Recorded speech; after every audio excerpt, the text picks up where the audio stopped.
All right. Hello, beautiful humans. Hopefully everyone's doing beautifully. The weather, okay, it's this thing, right?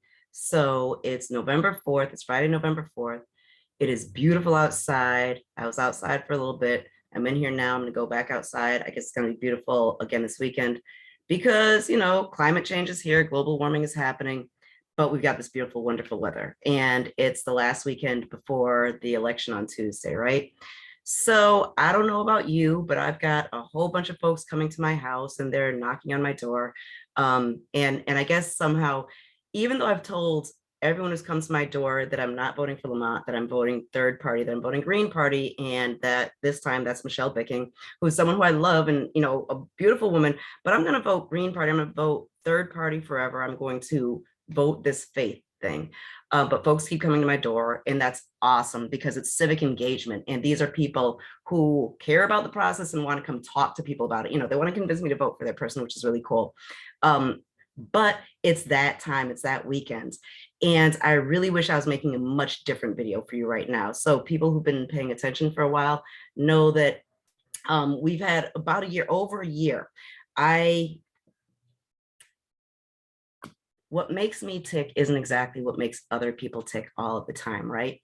And when working families, when Josh asked me if I was at all interested, or Josh and Will right? So when they asked me if I was at all interested in being part of the Charter Revision Commission, it was truly a lifelong dream. This sounds ridiculous. I am 51 years old. And if you're rolling your eyes at this lady who has had a lifelong dream of getting on the Charter Revision Commission, like that can't be true, come talk to me about it. I can tell you about how I felt about it in the 80s and the 90s. And so I was asked to represent the Working Families Party.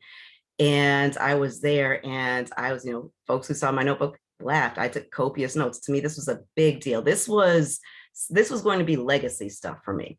There's some stuff in the charter. The charter is our law, right? The charter is our constitution here in the city of Hartford. And I really think and still think, and have always, not always, but thought that the way our charter is set up is not set up to truly center Hartford and Hartford's residents and create places for us to thrive, right? We're capital city, we've got those issues. We've got some interesting issues with the way our town government was set up. And I was looking forward to making some real change. I was looking forward to changing the way the mayor's office, what the mayor's duties are. I was looking forward to addressing more around the Board of Ed and really around the police and looking at addressing Civilian Review Board and oversight. As someone who's been an activist for a very long time, and all of you who remember the BLM activist debacle here in Hartford a couple of years ago, I can go out and yell and scream. I'm good at it. I can go out and demand change. I enjoy that. And I have, for far too many times in my life, run up against the place where we can yell and scream about change, and we can even get those in power to say, yes, we wanted to be a part of this change. But then there's this law stuff. And then there are these weird places where you can't do anything. So right now in Hartford, our cops can basically run roughshod over us. It's, it's fine. And here I was in a position to address that. I was going to be on the Charter Revision Commission, and we were going to address it. And guess how business as usual worked? Guess what? Y'all hear me say it, right? Yo, the carpetbaggers done won.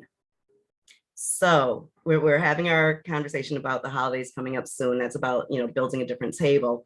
And I constantly talk about, do you really want a seat at the table? Here we are, right? All of us Black folks, look at the Charter Commission, right? Look at who we were. Look at the fact that every last Black person on that commission walked away. And please understand that there are other people on that commission who didn't walk away, who had conversations with us about why they didn't walk away. And I completely respect their decisions. But I had to walk away because I love the city of Hartford and I know we can do better. And I was invited to be a part of the group that had the ability to make it better. What I completely forgot or ignored, I probably put my Pollyanna glasses on. I wanted to believe that we all had that same end goal. I forgot that there are carpetbaggers and developers of all different types of stripes and ways of being whose interests are more important than the interests of the folks who actually live in the city of Hartford. So Charter Revision Commission, that beautiful dream turned out to be a pipe dream. I walked away. And I'm going to ask everyone who's a citizen of Hartford, a resident or citizen of the city of Hartford who votes in the city of Hartford. We'll get to that in a second. That's Kia. But I'd like to ask you to please vote no. When you see that document, it is about as milquetoast as it could possibly be. Know there's a process was happening. People on that commission really wanted to change things and we weren't allowed to, right? So it's business as usual. I will tell you that I was in a place where I could possibly have made change. It was a very, very, very hard decision to walk away. And I can tell you that yesterday when I read Josh's op-ed, and I read it on Facebook because that's how I do, right? I read it, then this beautiful meme popped up right afterwards and it said, winners know when to quit, so winners do quit. And I needed to feel that because walking away from that commission hurt. I feel like I let my city down, kind of feel like I let myself down. But I really want to believe and have the faith that that document is such shit. It's such crappy, like nothing. It ain't doing nothing to make our city a better place. Like, yo, Luke, you win at the land of steady habits. You win. You came in like the process was going to be arduous anyway, right? But you came in, you put a stick in the mud and figured out how to keep us there. Good job. Congratulations. Go celebrate at the Yard Stadium. Anyway, Tuesday, please vote no on charter revision. And then let's continue the conversation. So as you all know, I'm Kimora. This is my page. I'm going to share it on the KCC page. But Kimora's Cultural Corner, we are who we are. We do the work that we do. We're not a nonprofit. Part of it is so that I can come over here and say, hey, EDs of nonprofits, think about what I just said. You probably think it. Some of you have said it in private, but you can't say it out loud.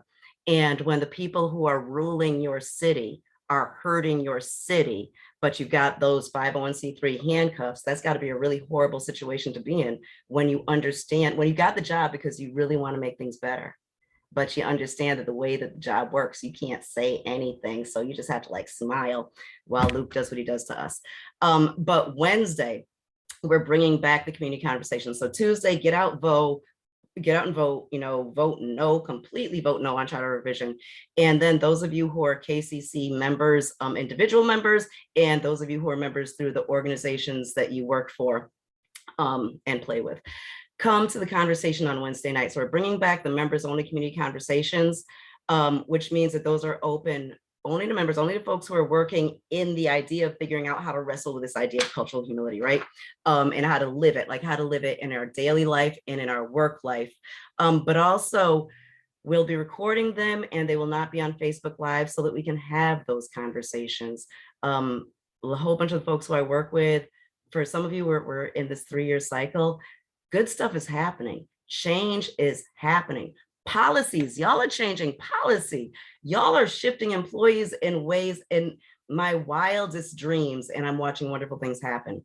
And I know that one of the reasons why that can happen is because there are spaces for people to talk, for you to talk, for the KCC community to talk and wrestle with and say the things that you're not supposed to say, but that you need to say in order to get to the answer that you need to get to, right? So get out, vote on Tuesday. If you're not a KCC member yet, become a member, dude. Buy a hoodie, go to the website, buy a $50, $75, or $100 membership, or go to the Patreon and support us on Patreon. Do that monthly. If you're a Patreon person, know that last month we bailed some people out of jail and we bought a whole lot of people food. So that was what your October money went for. November, we're going to be doing a bunch of other stuff too. But support us, support these places where these conversations can happen. Do your civic duty, go out and vote, and then do your civic duty and show up at the KCC community conversation on Wednesday. If you're a member and you don't have the member code, so you've got to go to Eventbrite to get your ticket.